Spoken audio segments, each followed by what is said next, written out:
Hello you wonderful people, I hope you all are doing absolutely great. Welcome back to the channel once again. In today's video, I'm going to discuss with you all a proper complete roadmap for first year students who are pursuing biomedical engineering or who are going to pursue biomedical engineering. So you would have maybe just finished your 12th standard, you would have taken admission in one of the colleges to pursue biomedical engineering. You would be clueless as to how you should excel in this career, what this course is all about. So help you with the same, I am here with a proper roadmap for first year students. So without further ado, let's dive into the video and let's see what I have in place for you.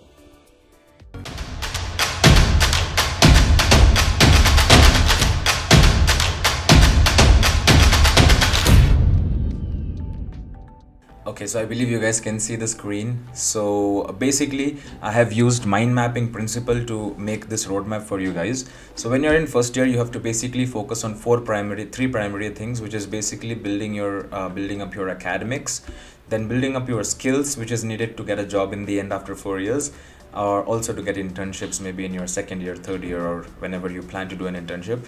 And third will be professional development, which will eventually help you to network with people, connect with industry folks, industry experts, and maybe try seeking some job opportunities through them.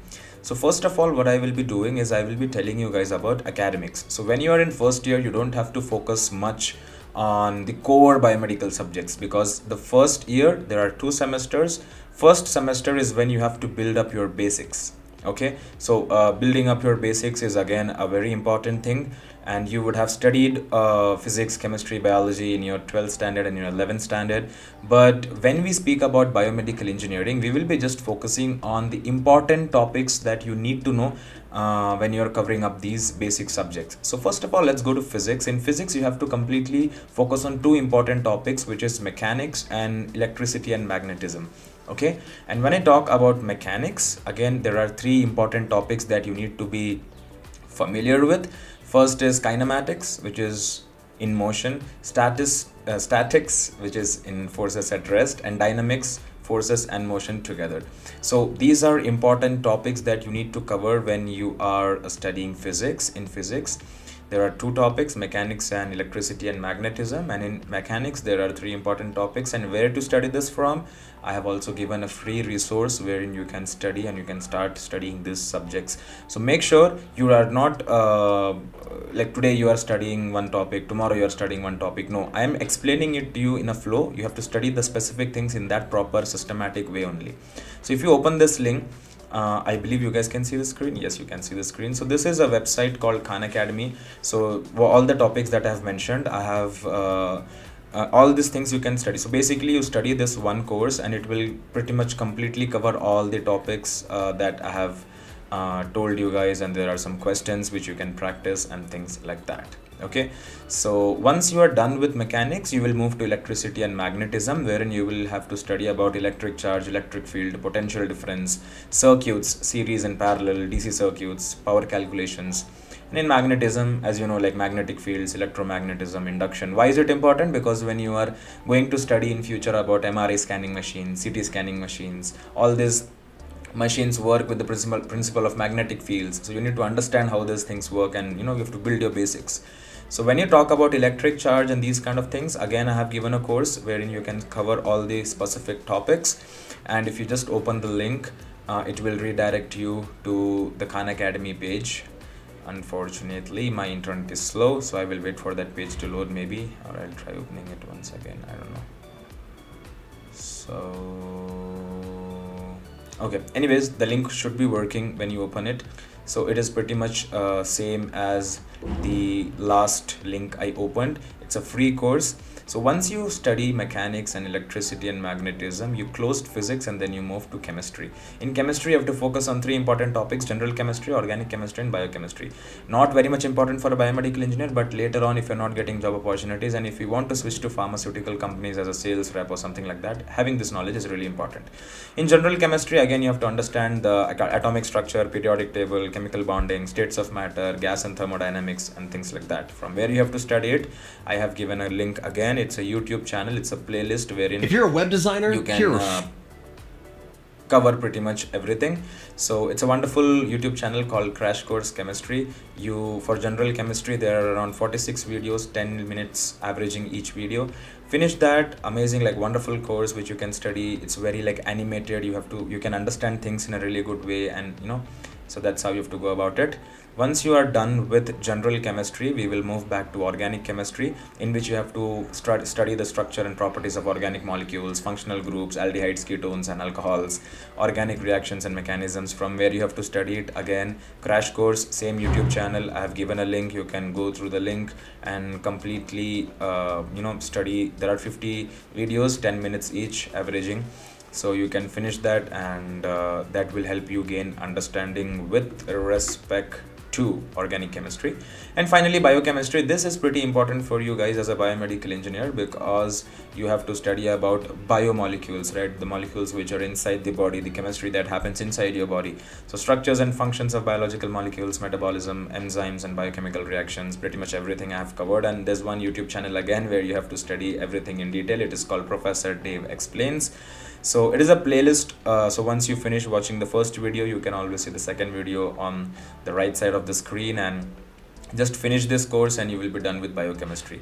One thing I want to mention you guys is that whenever you are studying these topics, let's say physics, chemistry, biology, the topics that I'm telling you don't have to be pro at it.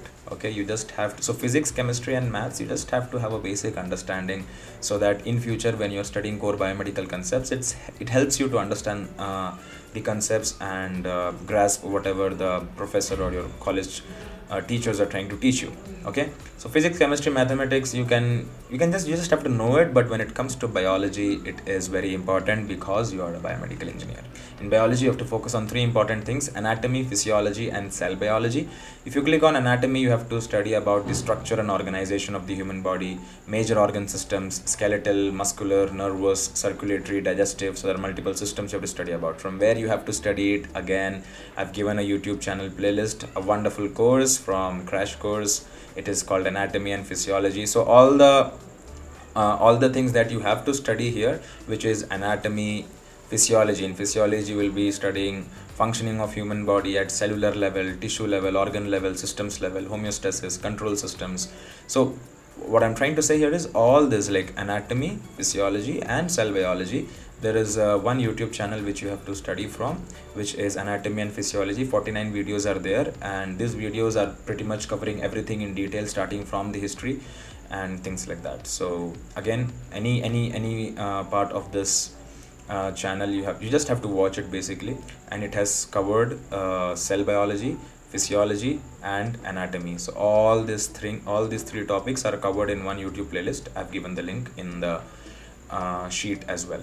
Then comes mathematics. I am someone who hates mathematics. So in mathematics, 3 important topics that are very important for you guys. One is calculus, linear algebra and differential equation. Okay, why is it important? Because there are a lot of process control systems or control systems that you will be studying about different medical equipments, and to do understand the working and understanding pretty much the technicalities of these things, you need calculus, linear algebra and differential equation. So in calculus, limits and differentiation, applications of derivatives, integral solving engineering problems, linear algebra, metrics, vectors, eigenvalues, eigenvectors. In differential equation, there are modeling of real world systems with differential equation. So modeling of real world, so what it basically means is, let's say there is a human body and you have to convert the human body into a mathematical equation. This specific topic, which is modeling real world systems, it basically helps you to do this. From where you have to study it, there is only one course in Khan Academy, which is Calculus 1. You can just open the link, go through the entire course. Once you finish it, you will be done with mathematics, which will be covering 3 important topics: calculus, linear algebra and differential equation. Okay, so if at all you have any issues with opening up the links, you can let me know. I'll be more than happy to help you. So there we have first part: academics, physics, chemistry, biology, mathematics. I've also covered the topics, what you have to study, where you have to study, everything I've provided in detail. Now once you're done with the basics, then you will be jumping to building the right skills. Okay, so building up the right skills, there are 4 important things that I will tell you. The first and the foremost important thing is you have to go through CS50 Harvard course. What is CS50? Amazing course which teaches you about problem solving, and you start it as a problem solving course, but towards the end you become a Python developer. So once you finish this, it's a free course. So as you can see, if you receive more than 70% on the assignments and things like that, you're eligible for a free CS50 certificate. It's a wonderful certificate, very valued, very much valued in the industry. And if you just have to click on week 0 and just start with the course. There are a lot of audios, notes, slides, PPTs. There are some things which you like. Basically there are virtual environments and wherein you can code as well and things like that. So What is the program? An amazing course. I have covered this course really well, but unfortunately I was not able to finish it completely At the time. so that's why even I will try to finish it up soon. So again, a wonderful course which you guys can go through to study problem solving skills. Once you're done with that, then we will jump on programming. So in programming, you will have to, I'm so sorry for that. In programming, there are 3 things importantly that I'll cover with you guys. First is selecting the right programming language. So when you're a biomedical engineer, there are 2 important programming languages. Either you should learn Python or you should learn MATLAB. If you learn both, amazing. Python, widely used in the various fields including data analytics, machine learning, biomedical engineering. So that's why it's very user friendly for biomedical engineers. From where you have to study it, again I have given a link to the YouTube channel, so you can just open this and start with the course. But you have to do this once you have finished the Harvard CS50 program that I have shown right here. Okay, so you have to finish this course first, then you have to start with Python if you are interested. If you don't want to learn Python, you can always go for MATLAB.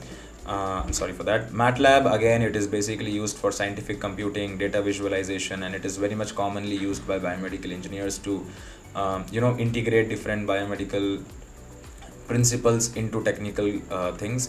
From where you have to study it, again you have to study it directly from the MATLAB page. They have a YouTube playlist called Getting Started with MATLAB, beginner friendly course. There are around 37 videos, 5 minutes each. You finish these 30 courses, you will have a basic understanding as to how MATLAB works and how you have to code in MATLAB and things like that. Okay, so once you are done with this programming, so basically you can select as to whatever you want to learn or whatever you're interested to learn, either MATLAB or Python.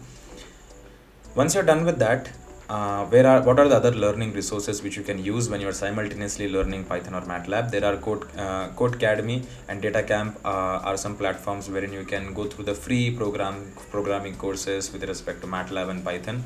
Coursera, as I said, edX, Audacity, and Python and MATLAB's website also have a lot of resources that you can go through. And college resources, basically in your college, the subjects will be there which will help you to gain more understanding on MATLAB. So I think when you are in 2nd or 3rd semester, you will have a detailed subject on MATLAB. You will have practicals as well. So if you do this right now before your college starts, you will have a basic understanding about MATLAB, and that will eventually give you an upper hand when you are starting the college. Topics to focus on. So this is very important when you are learning Python, MATLAB, any of these courses. It is very important for you to know programming fundamentals. Then data structures, lists, tuples, dictionaries and arrays on MATLAB. It is very important because eventually when you work as a core biomedical engineering organization or any company or a firm, therein you will be using a lot of data structures and things like that to basically program or to write a piece of code or write a piece of algorithm or things like that. Then comes basic scripting, wherein you write simple programs to automate tasks, perform calculations, and visualize the data and things like that. So these are the 3 important things that you have to focus on while you are studying Python or MATLAB. Okay, so what I've told you right now, first thing, you have to go through CS50, which will help you build the basics on problem solving. Once that is done, you have to select one of the languages, Python or MATLAB. Once you're done with that, you have to refer to multiple learning resources to be better at it, and then also focus on the important aspects when you're studying these courses. Now once that is done, you will have to explore some softwares, because only programming will not help you to basically get a job in the end. So you have to also learn softwares. So first is computer aided design softwares, which is also called CAD. In CAD, there are different softwares that you can study for designing. You can use basically you can use different softwares. First is SolidWorks. It is basically used for 3D modeling. So if you are working with a firm, let's say if you are working with Lardell, or if you are working with a mannequin company, they usually basically do the 3D modeling for the human body and things like that. So if you have to do something like that, you can always go and learn something called SolidWorks. I have also given the link to the YouTube channel which will help you to learn SolidWorks from scratch. It is a 20 video lecture course which is around like 4.5 to 5 hours long. Do it, implement it, practice it, and you will be. So all I am telling right now is do the basics. I'm not telling you to go through the entire course. Just finish this pretty much 25 or 4-hour course, and then you will have an understanding as to how the software works. The second one will be CATIA. It is again a 3D software building course which is used for various engineering and biomedical engineering fields.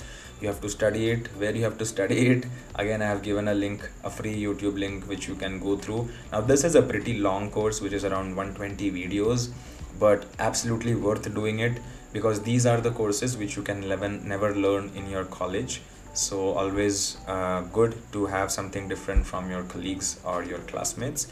And the last software will be FreeCAD. Again, it is an open source free alternative for, so the first that you saw, SolidWorks, is again a CAD tool, but this is like an open source free tool which you can use, and it is good for beginners to learn basics of CAD, computer aided design course. So again I have given a link. You can go through the entire lecture. It is starting from very scratch, so I will highly recommend you to first go through the free CAD course that I have listed here. So you can go through this first, and then you can go through the SolidWorks course. That is something which I would recommend you guys. So yeah, this is how you can go. So you can do CAD, and then you can go to SolidWorks. So that is one set of courses, that 3 important courses that you can look forward to study when you are in your first year, or when you are starting or about to start your first year. And learning resources, again, your college will have engineering drawing course wherein you will be studying SolidWorks or CAD or CATIA or anything of that sort. Good tutorials, online tutorials, I've already mentioned on the above point what all YouTube videos you can refer. And always it is good, if you want to be a biomedical designer or a 3D modeling designer for human body and things like that, or machines, or whatsoever may be the requirement, it is always good to have certification. If you want a specific video on certification, I will do that, but usually people who are in college don't do this kind of certification. It is once you finish your college, you can do these kind of certifications and then apply for job opportunities. If you want it, I can make a dedicated video on that. You can comment it down in the comment section. And what you have to get familiar with when you are studying any of these courses: basic user interface, how to navigate through the software, how to make 2D drawings, how to make 3D models, and then extrusions, revolves, sweeps, lofts. So these are basically different design patterns that you will be working with when you are planning to make a 3D model of a machine or a human body or things like that. Assembly modeling, wherein how to put different parts. So if you have seen the motors of the cars or the engines of the cars, they assemble all the parts virtually in a software. That is what is called assemble modeling. And last is basic rendering and visualizing techniques. So these are a few of the important things which you should know as a fresher, or if you are just starting off in this field, you can always go ahead and focus on learning these important topics.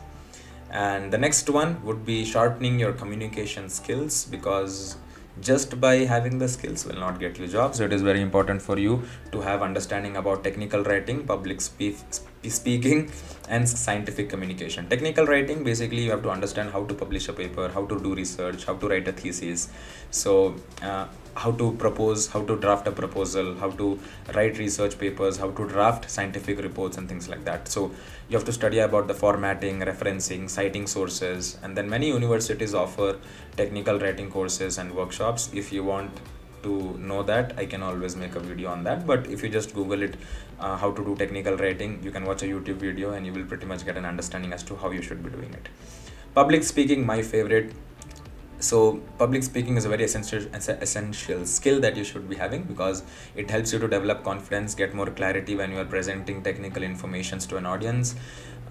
It will always help you to develop the correct body language and the right use of visuals when you are standing in front of a crowd, or when you're giving interview, or when you are going up for a hackathon or a competition. That will help you to perform well in those scenarios. And always you can join public speaking classes, clubs, if your college has. If not, then I am planning to start a public speaking channel. I'm in a WhatsApp community. If you want, you can drop down in the comments and you can join that as well. And the last one is scientific communication, wherein you need to understand the concepts, how to articulate the concepts, technical and non-technical concepts, explaining the scientific data as a, and give a clear understanding as to what the data is trying to represent, looking for opportunities to participate in science communications, workshops, conferences, hackathons. So again, when you are taking part in a healthcare conference, you need to know how to articulate things to the audience, because very much experienced folks will be there and things like that. So scientific communication is something which will help you to get more professional exposure and networking kind of scenario, you know. So we have covered academics, we have covered building skills. Now let's talk about professional development. And when you talk about professional development, everything revolves around LinkedIn. Okay, so first point is networking with professionals. If you have to network with professionals, you cannot do it through WhatsApp, you cannot do it through Instagram, you cannot do it through Facebook. It has to be through LinkedIn. So first thing when you are thinking of networking with people is identify your targets. What I mean by that, you have to basically connect with professors in your college who are doing a lot of research. You have to connect with industry professionals, which is basically if you go to LinkedIn and if you can just type research biomedical engineer, you will be seeing a lot of profiles. Connect with them, understand what they are doing, go through the company website and find out what or which person is doing what in that organization. Try to connect with that person, ask what they are doing in their day-to-day life and things like that. Alumni network, always reach out to your seniors or your passed out students from the college where you are planning to study. I can be your alumni. You can always feel free to reach out to me. You can ask about any questions or doubts that you may have. Apart from that, you have to initiate contact. So how do you initiate contact? First, you have to send them a LinkedIn request. Once they accept the LinkedIn request, you have to see that you are not texting them between the office hours, right? You have to go through, you can always read out a lot of informational interviews that these experienced people or the industry experts post in Instagram. You can always connect with LinkedIn, send them a message, personalized message with brief introduction about yourself and also looking for a connection request. And end of the day, first year, you start connecting with people and you have to maximize connections. You can always join American Society for Engineering Education for biomedical engineers. There is a specific society called Biomedical Engineering Society, BMES. There is always a LinkedIn, also a LinkedIn page, if I'm not wrong. So you can always join that. I'm part of that. And you can always read a lot of magazines which will help you to understand what kind of technological trend is going around in the healthcare industry. Always you can attend workshops, industry events, career fairs to get more understanding. And also always go through the online resources, newsletters, WhatsApp groups, LinkedIn groups, and you can contribute to the conversations happening there, and eventually you can maximize connections from there as well. Then comes research opportunity. So as a biomedical engineer, you always need to know that there is a lot of room for research. So identify the research labs. There are a lot of labs, research labs that are there in the industry. Look for external labs like hospitals, research institutes, or private companies. Reach out to them, go to their website, know what they are doing, and try to learn specific things which denotes that technology can be the future, right? University labs, usually in India, if I talk about university labs, are pathetic. They don't have very much good research going on, but I would say external lab would be the right place to find the right set of research opportunities.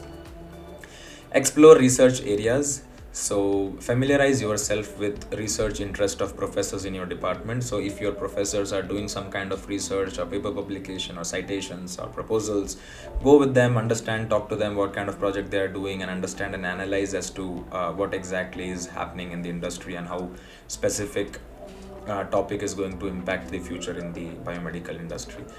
Then you can always go through about general biomedical engineering research areas, wherein you can cover biomaterials, bioelectronics, tissue engineering, medical imaging. So I will be giving the document. Obviously you can go through this in detail. So these are specific topics wherein research is very much on the higher rate when you talk about biomedical engineering. Prepare for research applications. So you have to develop research skills. As I said, you need to know technical writing, scientific communication, citations, how to cite papers and things like that. And also in your resume, you have to highlight your interest when it comes to research projects you have done, research papers you have published, and things like that. And in the end, you can always explore the lot of different topics or subtopics that you can explore. In biomaterial itself, there are biocompatible materials, polymers in medicine, tissue engineering scaffolds, bioceramics. In biomechanics, there are cardiovascular mechanics, biomechanics, orthopedic mechanics. In bioelectronics, there are biosensors, bioinstrumentation, medical robotics. In tissue engineering, there are cell culture techniques, bioprinting, organ regeneration. In medical imaging, there are subtopics like MRI, X-ray, ultrasound, image processing. So the opportunity is huge. In first year, you just explore all these things, right? Understand what biomaterials is, what is biocompatibility, what are biocompatible materials, and things like that. So that's what about research opportunities you have. Cool. So I've covered 3 topics: academics, building skills, professional development, and additionally some bonus points from my side which I have used in my college, which you can also use if you want to. So first is online courses. Explore courses. Right now we are doing UX UI designing with a bunch of students from our community. You can always do any such course called graphic designing, marketing, business development. There are a lot of courses, how sales process, sales 101. Just explore your options in first year, right? And secondly, you can read a lot of journals. I personally didn't read a lot of journals in first year, but yeah, you can always read a lot of paper publications. There is a journal called Nature Biomedical Engineering or Science Translation Medicine. Just google it, go to their page, and you can read a lot of blogs which will tell you what trends or what technological advancements are happening in the industry. Third is Biomedical Engineering podcasts. I enjoy listening to podcasts, so you can always subscribe to these 2 podcasts which I personally hear, which is Bioengineering Podcast and The Engineering Mindset, for insightful discussions about various aspects of biomedical engineering, research advancements, and career paths. And obviously you can follow YouTube channels like Biomed Bro, Crash Course, etc. if it helps you. Obviously it will help you. So these are the major things that you should be doing in your first year. So now it's up to you. Now you have to take the action and start studying as per the plan I have given you. So if at all you have any doubts, any questions, any queries, anything of that sort, please feel free to drop it in the comment section and I'll be more than happy to help you guys. See you in the next. Till then, stay safe, stay strong, and keep learning. I will see you in the next. If you have any video suggestions, recommendations, comments, anything of that sort, please comment it in the comment section. Subscribe to this channel if you find this video informative. Share it with your friends who are yet to start their biomedical engineering journey, or if you are a first year student, share it with your colleagues, friends, teachers, mentors, HODs, and let's just grow this channel together and let's just learn and grow together. I'll see you in the next. Till then, stay safe, stay home, and before I go, WhatsApp community link is there in the description. Join the community. We have people all across the world joining that community, and we are interacting every day, having fun, gossips, and we are sharing a lot of informations right there. So join it and be part of it, and let's learn and grow together. Signing off, it's your Biomed Bro. Bye-bye.